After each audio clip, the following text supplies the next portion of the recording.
Okay, guys. As Anna said, I've been working in pet nutrition for about 23 years now.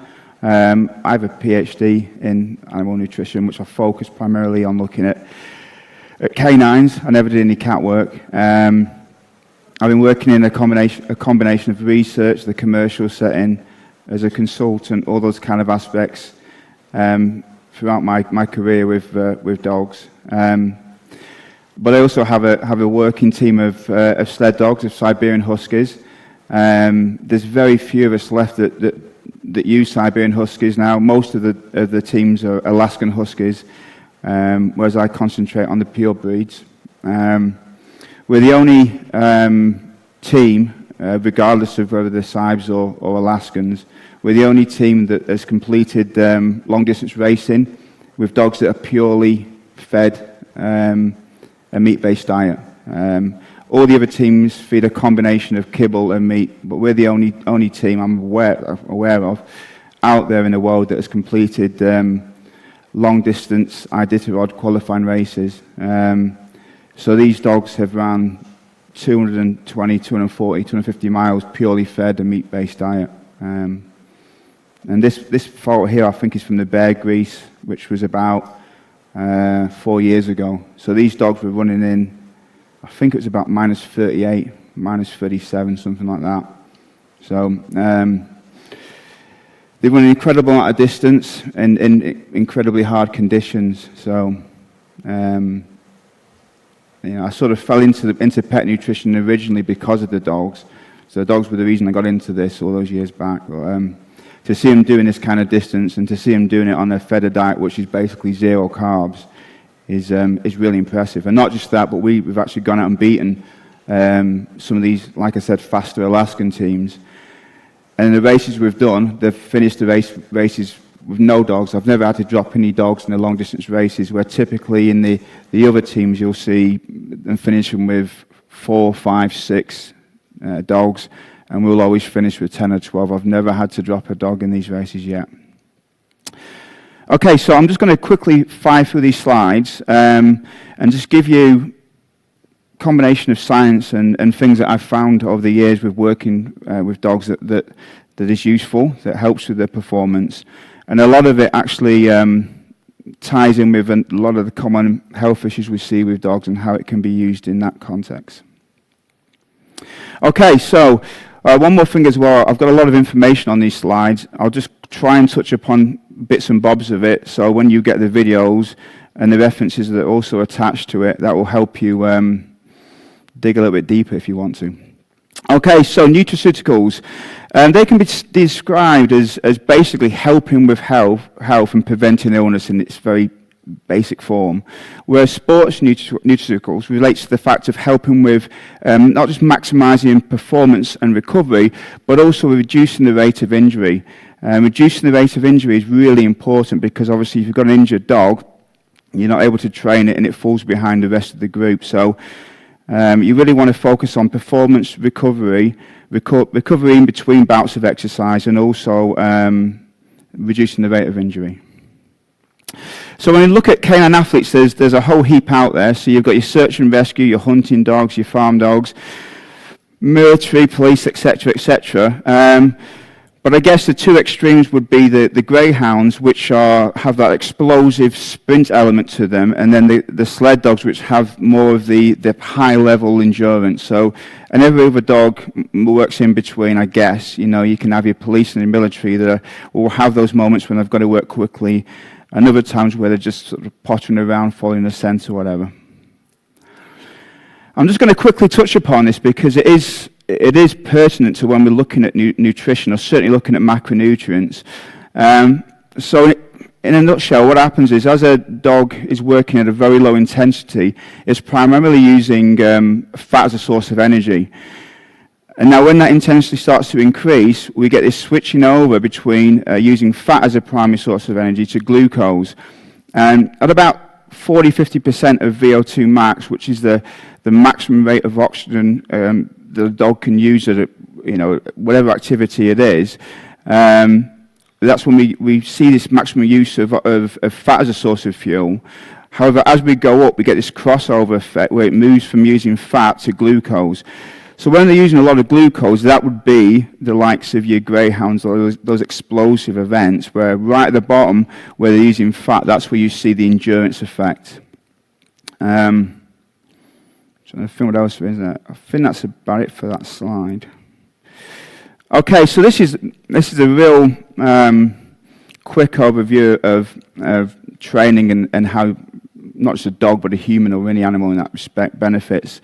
I dug this one out from my initial degree, my undergrad in sports medicine, but it's a real simple, but it applies to everything really. So you provide a stressor, which will be a training stimulus, so whether it's running or resistance or whatever it is, you get this period of fatigue, and then you get the rebound, and that's how you basically just keep on working up to the point of the race, whatever the race or whatever the event is. And obviously, if you train too hard, you're going to have this overtraining effect, which is going to take you back down, and it's going to take longer to go for those increments of getting to whatever the point is you want to get to, or get your dogs to. I guess the only thing is once you hit that race, or if there's a sequence of races, then you go for a tapering effect where you reduce the intensity, so you reduce the risk of injury, and you really try to get them peaking at that exact point. Okay, so looking at macros, so as I mentioned before, you can use, if you think back to that crossover effect, on the low end we've got the utilization of fat, and then as the intensity increases, we switch over to using glucose. And there's three types of fuel you can use. There's glucose, there's fat, in the terms of lipolysis, and gluconeogenesis for using the glycerol as essentially a simple sugar. And then the amino acids, again, through the likes of gluconeogenesis, using the poster children of glutamine and alanine for those gluconeogenic pathways. So glucose is what's used for that rapid amount of energy. We need it the quickest. However, the problem with that is it gets stored in the body in the form of glycogen, primarily in skeletal muscle and liver. And once that runs out, then you've got to top it up by taking on more carbohydrates. So in humans, they call it hitting the wall. So if you're a long-distance runner and your glycogen levels get low, performance is impaired, and the only way to do that is to take on more glucose, and that will top them up again. So you've got this constant battle between levels going down and having to replenish them, and if you don't, with human runners, the term hitting the wall. Now, the use of fat happens at a much slower rate, but there's far more available. Even a lean dog will have thousands and thousands and thousands of calories of fat they can tap into.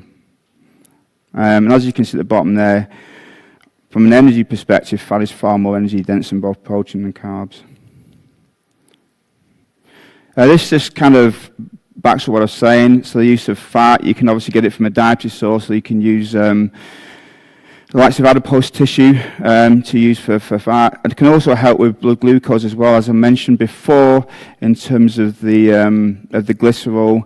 Glycerol obviously coming from the, essentially it's called the backbone of triglycerides. Protein, again, half the amount of energy, helps with building muscle mass. We don't want to tap in, obviously we don't want to tap into muscle mass using the amino acids from muscle tissue, and also can help with blood glucose regulation via those gluconeogenic pathways I mentioned before. And carbs, again, you have that limited store via the use of the liver and skeletal muscle for glycogen. Okay. Let's try and pick up a bit of pace here. So again, although, and this, I'm going to debate this a little bit more, so during sprinting, this is when glucose is used as a main source anaerobically, that is without oxygen present. But this is where we have these issues where we can run out of it, and the fuel tank analogy, which I've got there, as you can see, that it depletes. And the bottom one there is interesting, and this is quite important, and we'll talk about it in a few more slides, is that fatigue occurs. We're going to challenge this belief that's commonly held out there is that fatigue occurs when insufficient glycogen is available to top up the energy gap. This goes back to the hitting the wall view that a lot of distance runners have. If it runs out, then in the case of dogs, the performance is going to be impaired. Now, there's two ways, if we're looking at endurance, there's two ways you can improve endurance. The first one is increasing muscle glycogen content and also decreasing the rate of muscle glycogen depletion and maximizing the capacity and rate of using fat as a source of fuel. You can train and you can improve the ability to tap into these different pathways, but diet really has the quickest and the best effect.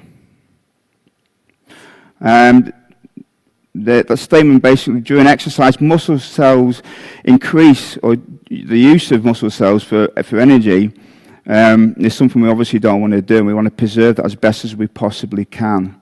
The ways we can do that is by basically increasing the protein content of the diet and by having a high level of fat. So if we can rely more on fat as a source of energy by having a high dietary component percentage of that and a high protein diet, then if we do start tapping through those through the fat source and we do start using protein, if we've got a high protein content, then hopefully that will limit the use of the amino acid pool as a source of providing energy.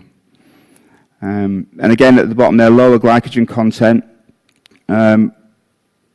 Basically, once we get low on glycogen, then we start tapping into amino acids. And I'm going to go through some slides that suggest that by feeding dogs a high-fat diet will actually help the glycogen stores reduce at a slower rate.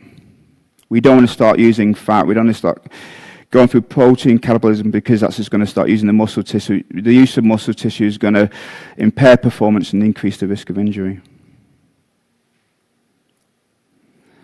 So here's, again, there's all these references at the end for you if you want to look through them. So what we found here is that with Alaskan sled dogs, they were able to replenish more than 50% of the muscle glycogen concentrations after doing 2 160Ks, which is 100 miles, when fed a low carbohydrate diet. So in this particular piece of research, they found that one group was fed a high carb diet, so they had higher levels of resting glycogen than the ones that had fed the low carb, high fat, high protein. But when they ran the race at the end, the ones that were fed the high carb, they'd gone down very low, where the ones that started at the kind of moderately low levels, the high fat fed ones, low carb ones, their levels stabilized. So they actually managed to stabilize the blood glucose levels, even though they were fed a very low carbohydrate diet. So all these statements just tie in with the fact that dogs are very effective at gluconeogenesis, using non-carbohydrate sources to basically tap into energy. This next one is just basically saying that some people choose to feed a high carb, cheap kibble in the off season, and then go on to a higher or lower carb one in the actual training season. Whereas it's actually, I think it's probably better to stay with that whole year round, so you get the metabolism working as it should. It's not something that they're starting to adapt to when they start working. Carb-free diet there. Basically, we get an increase in red blood cells and free fatty acids, obviously from tapping into the fat as a source of fuel in prolonged exercise. And again, we get this ability of greater fatty acid oxidation, which all this ties into the respiratory exchange ratio. Again, high-fat diets basically facilitated carbohydrate sparing rather than relying on carbs all the time. It actually spares them. It limits their capacity to be used.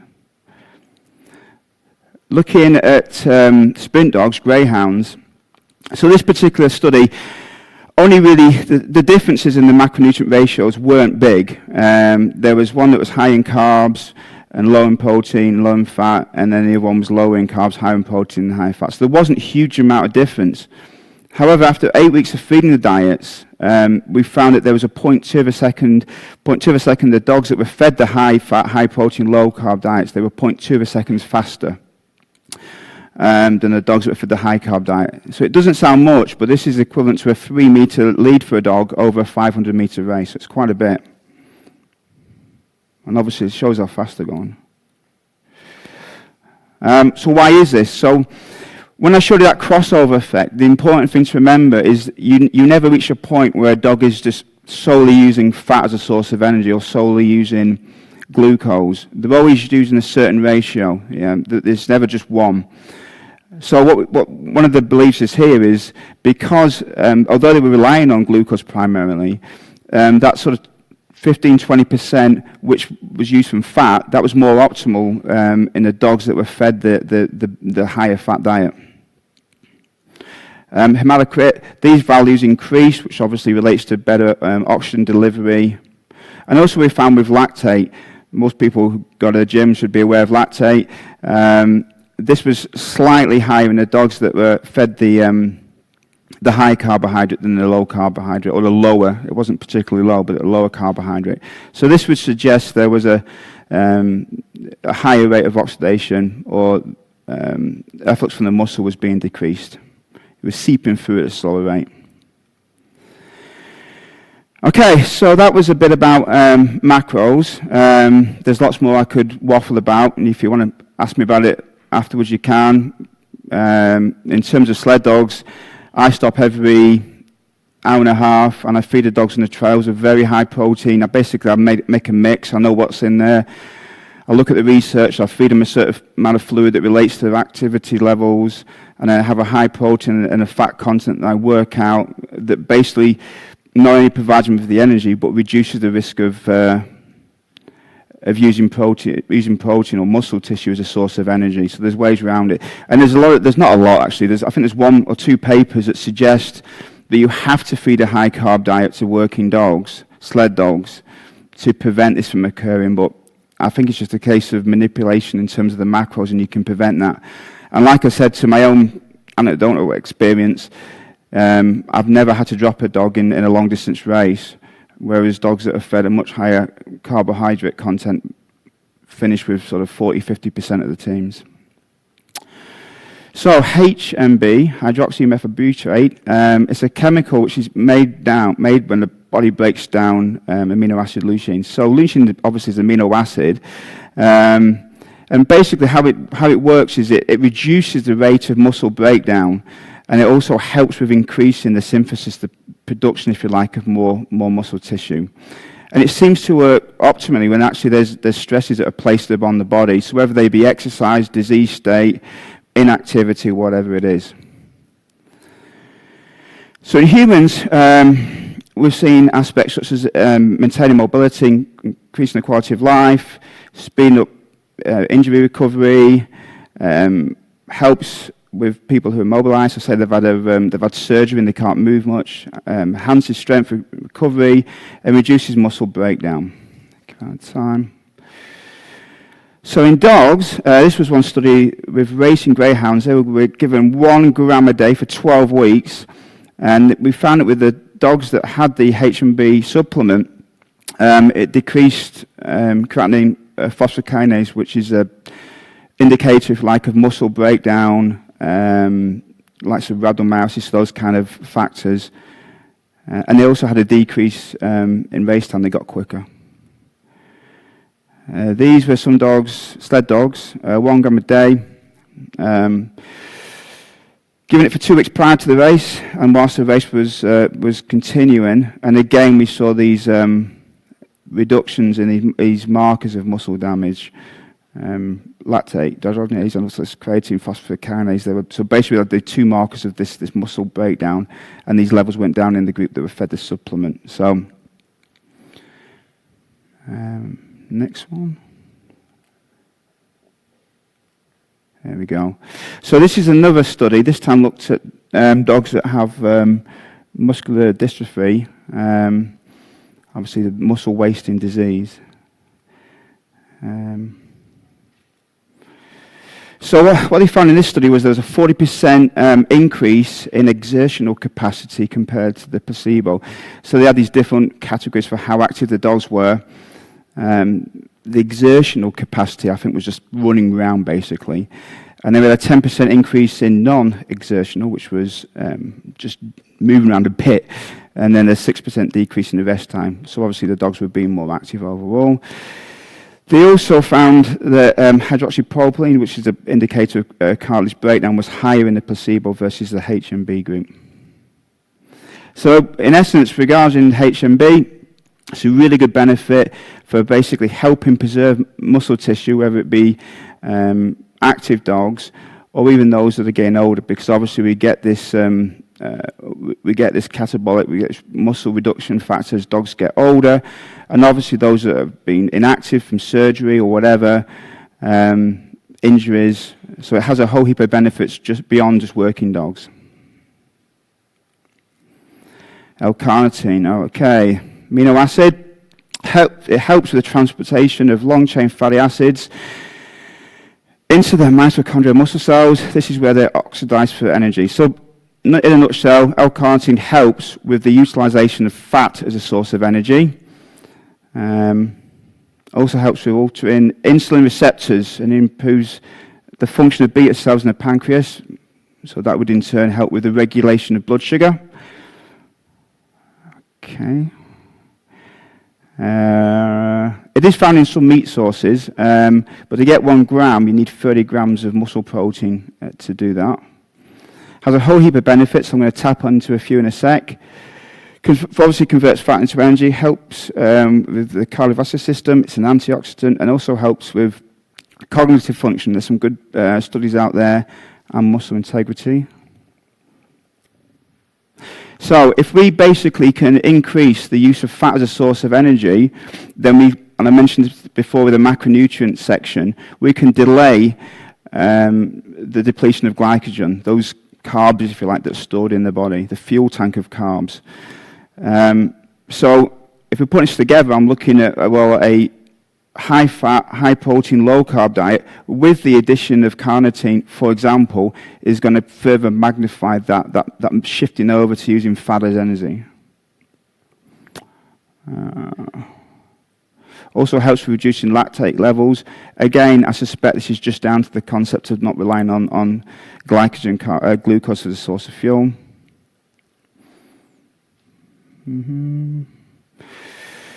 Greyhounds again, they were fed 100 mg per kg of body weight per day, and we got levels of hematocrit again went up, obviously looking at that increase in oxygen supply.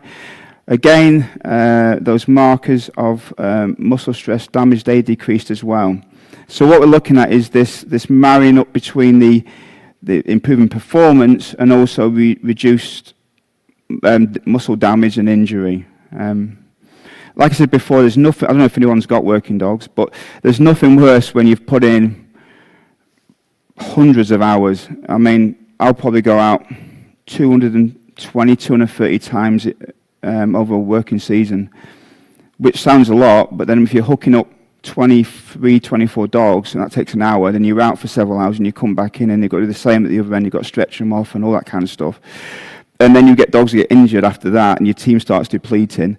It's highly frustrating. So, and then obviously the problem then is if they're out for whatever, 2, 3, 4 weeks, they've got to try and catch up with the rest of the team, which is, it gets harder and harder. So I don't think it can be underestimated the capacity to reduce muscle damage and injury.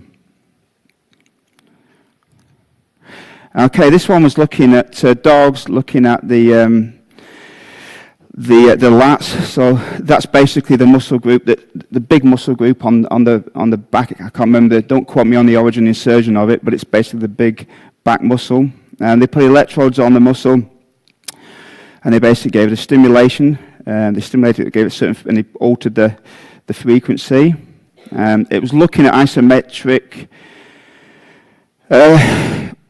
contractions as opposed. So isometric is a static. It's kind of like, imagine it's like those things that people used to put on their abs and try and make them contract to get a six-pack without actually having to exercise. It's one of those. Obviously, the opposite of isometric is the actual dynamic movement itself. And basically, by doing this, they found that the force improvement was increased by 34%. So just by this stimulus in the dogs that were given the L-carnitine supplement, they were able to improve muscle strength or force improvement via muscle gains, if you like, in an isometric sense. Okay, this one, labs. So in essence, what we want to tap into here or work on is something called protein turnover. So protein turnover, again, is really, in a really simplistic way, is the breaking down of muscle tissue and the synthesis of new proteins to basically form the new muscle tissue or maintain it. So if you can have a balance that's at least even between the two, then in theory you're not losing muscle. Whereas if a dog's got a higher level of degrading and loss of those proteins, those amino acids, then you're going to then muscle synthesis, protein synthesis, then you're going to have an impact in terms of the lean muscle mass of the animal. For these dogs that were given an L-carnitine supplement, we had a lower level of fractional breakdown rate, which relates to essentially the loss of muscle tissue. And we had a low level of muscle breakdown, skeletal muscle breakdown, than the placebo. Put on a treadmill, 30 minutes at 30% VO2 max, which is working at a low level of intensity.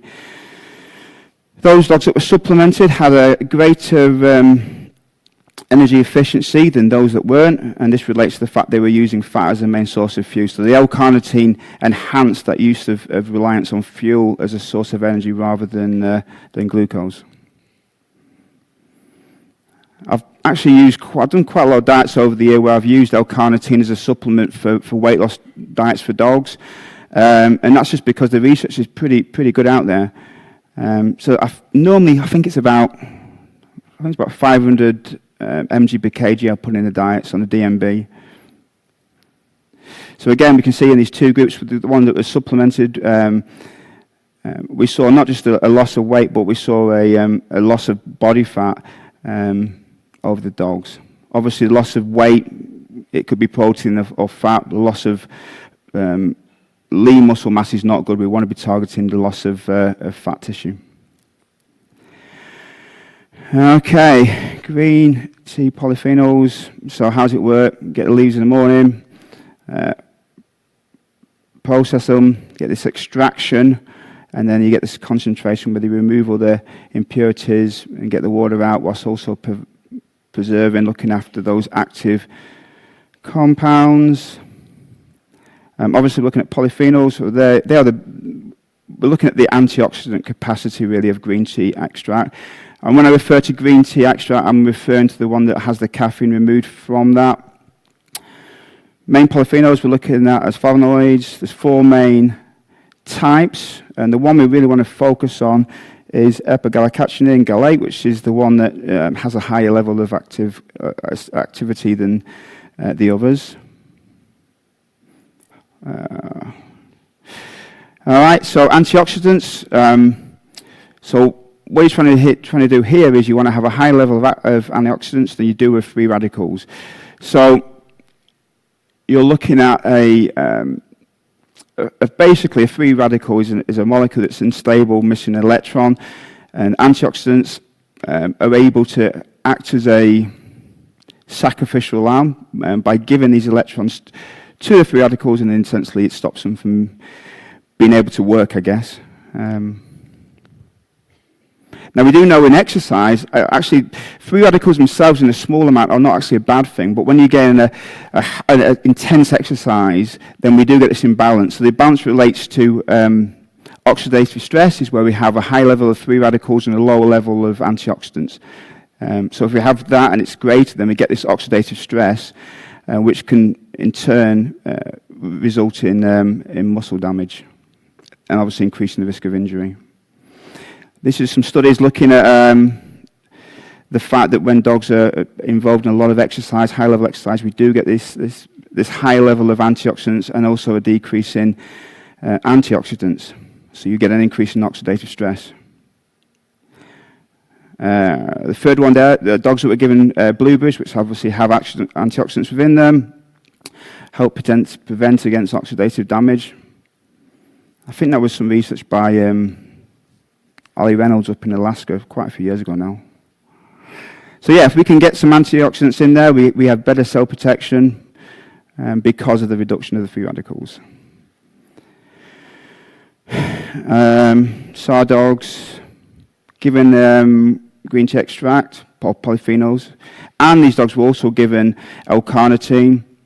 So a little bit difficult to separate what was the main benefits, but we basically have a combination of high levels of antioxidants with L-carnitine, which helps with the utilization of fat, plasma cytokines, proteins, the interleukins 1b and 8. These are pro-inflammatory proteins, as well as advanced oxidation protein products.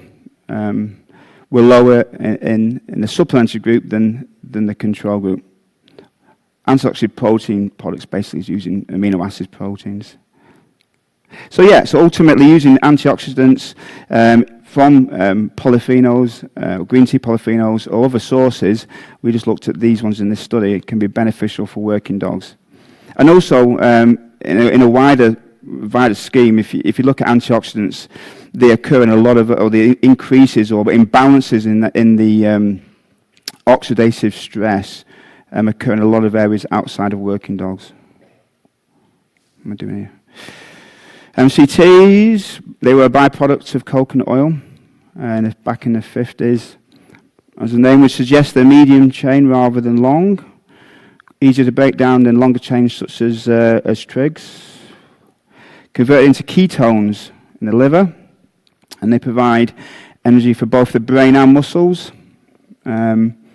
Ketones and glucose are can be the only sources of brain, the only two that can pass over the blood-brain barrier. And obviously, by increasing these ketones, again, we decrease this reliance on muscle glycogen for energy, and it also helps in reducing the catabolic effects of using proteins. 4 main types. Like I said, the shorter the chain means they can be used in energy in a quicker way. However, there's 2 main. We're looking at capric and caprialic acids, which are the two that have fewer chains, so therefore they're better in terms of optimizing creating the ketones for usage. We see this dose-dependent response, i.e., you give more MCTs, and we get a high level in beta hydroxybutyrate. A couple of studies. Dogs fed 5.5% of the diet. They were given a combination of 97% caprylic, which is the one that is one of the 2 most optimal for quick breakdown and synthesis of ketones. This diet had 33% carbs in it. They were fed it for 8 months, and we saw a significant increase in BHB in the dogs that were given this supplement, despite the fact it was high in carbs. Another one, these were given 9% as energy, ME. And again, we saw high levels of BHB in the supplemented group versus the control. Same sort of thing. Again, I'm just going to fly through it so I get on time. The bottom bit here, this is these red, green, and orange, yellowy boxes. This is something I just did at home just for a laugh. So basically, the dogs weren't working. This was in the off season, and I just fed them 3 different diets, all were high in protein and fat, and I just measured blood glucose pre and post prandial, and you can see that they basically stayed the same. So we have this lower level of blood glucose, which again would be indicative of not just using fat as a source of energy, but optimal gluconeogenic utilization, I guess. What I'd like to do is get the dogs working and feed them these diets, and then when they're actually going out working and doing distance, and then slowly, and also in addition, add MCT oils to that. You know, I mean, you could go the whole hog and put MCTs, and you could put L-carnitine in as well, and really ramp up that reliance on fat as a source of energy. And then potentially slowly increase the contribution from carbs and see at what is the break point between it, i.e., do they get to, I don't know, something arbitrary, 20% carbs, and then we see this dropping off in the production of ketones, or the production of ketones that we would determine that would be of a significant level, therapeutic level, whatever. That'd be a really cool thing to do, you know. And how effective are MCTs in terms of the synthesis of ketones for a working dog? And then you can drill that back down to the standard pooch. And obviously we have a number of other benefits beyond that of performance. Betaine. Okay, so I remember I was doing my PhD, and there was one little wave we got, and I couldn't work out what it was. It turned out to be betaine, and it was actually coming from the what was it coming from? The beet pulp. It took me a while to work out what it was. That was through NMR, not mass spec. So basically, you have two forms. You have a synthetic and a natural. Natural comes from sugar beet. Again, just real quick. So basically, the natural betaine that they extract, it has a lot of advantages, primarily associated to the fact it has no additives. And you can see on a little photo there, you've got the left, which is the natural, and the right, which is more cloudy. And this just relates to the the use of anti-cating agents, etc., that give this less opaque as opposed to a clear look that we see. And then beneath that, you can see on the pH levels of the natural betaine is pretty much the same as water, where we get these differences in acidity and alkaline with the synthetic version, which would suggest there's some quality control aspects that aren't right with the synthetic version. Okay, so betaine has a lot of benefits. Methyl groups, we'll talk about in a second. The next slide. As an osmolyte, it helps protect cells that are under stress by helping with water retention, and this helps with inorganic salts like sodium chloride, calcium carbonate. So basically, it helps protect the cell in essence.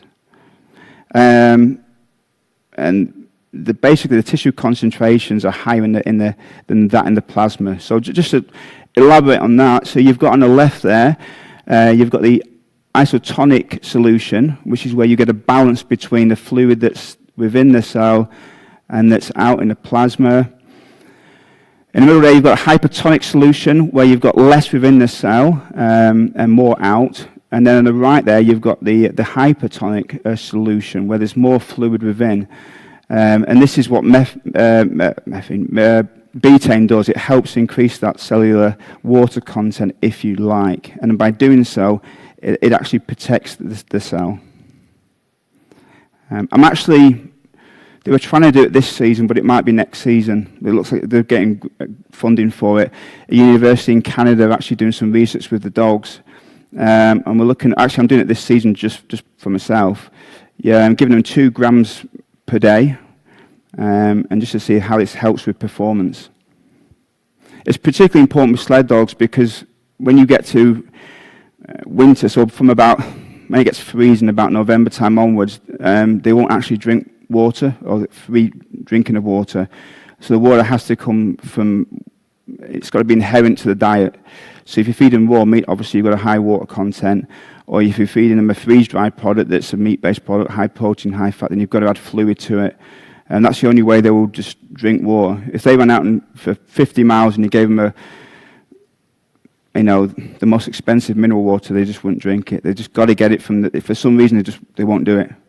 When it warms up, they'll drink water, but when it's cold, they just won't do it. It's got to come from the food. So this would be quite interesting to test. They'll try and eat frozen ice and snow, but they won't drink water.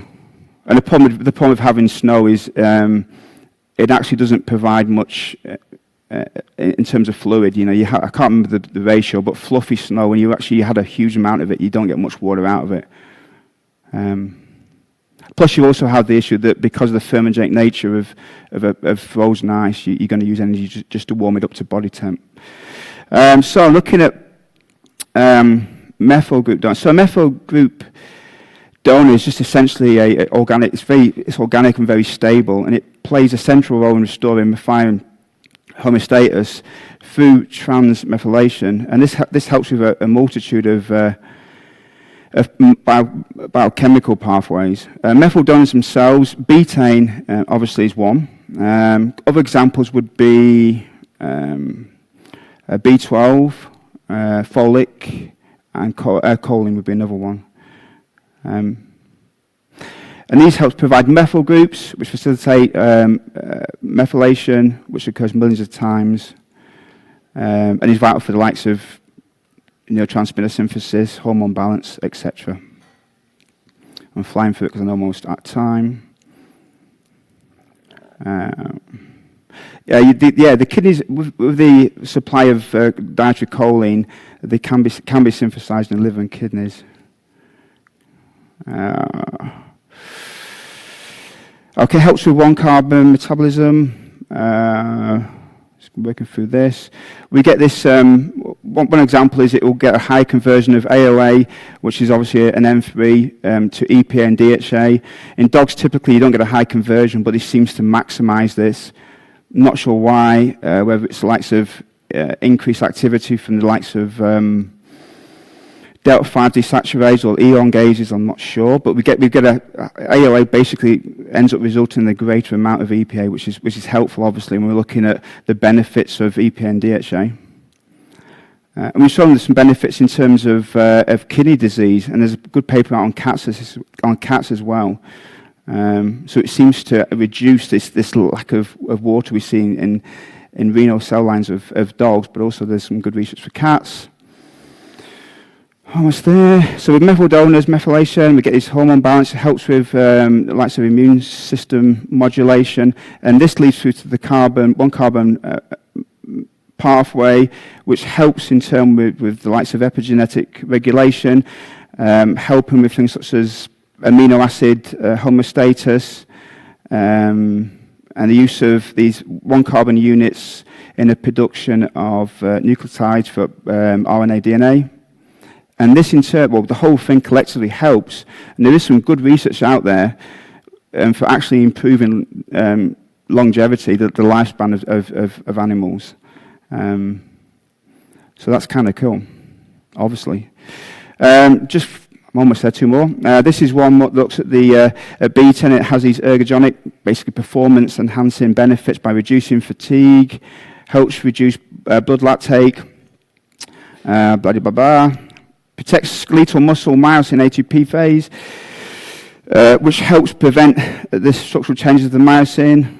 You look upon active myosin, you get the ATP separated, and then you get your phosphate, the organic phosphate that binds and allows the cross-bridge formation and the power stroke, which is basically the muscle action we're looking at. We have basically this quick one here, looking at hydration, and we see this is humans. There's greater ability to hydrate, likely because of that drawing of the fluid into the cells. And last one, this on resistance training, the benefits of betaine. And we saw by giving 2.5 grams, this is to humans, there were improvements in body composition, lean mass, and reduction of fat mass. Why could this be if we're helping drawing this fluid into the cells? Possible reasons that we see stimulating growth hormone GH, and also the likes of insulin and insulin growth factor 1. Also, basically it reduces the effect of the stress and metabolic stress by increasing the fluid retention of the sarcomeres, or small functional or the smallest functional component of muscle tissue. And it could be this, the volume, the increased cell volume itself has a role in not obviously protein synthesis, and then in terms hypertrophy. So in summary, I think macronutrients ultimately still have the biggest role to play when we're looking at helping with canine performance. However, these nutraceuticals definitely seem to be of benefit, and I think if you've got working dogs and you're looking at this, like I say, the likes of L-carnitine, the beta for hydration, all those factors are important. And then when we put them all together, we're looking at the optimal fuel utilization, which for me would be a high protein, high fat, low carbohydrate diet. And in turn, the research states clearly suggests that there's benefits for reducing injuries, aiding in hydration, which ultimately results in better performance. And also, all these nutraceuticals, they actually have a benefit beyond just canine performance, and they can be used in a whole heap of other problems we see in dogs beyond that of physical activity. And I've got you a few references there if you want them. Okay.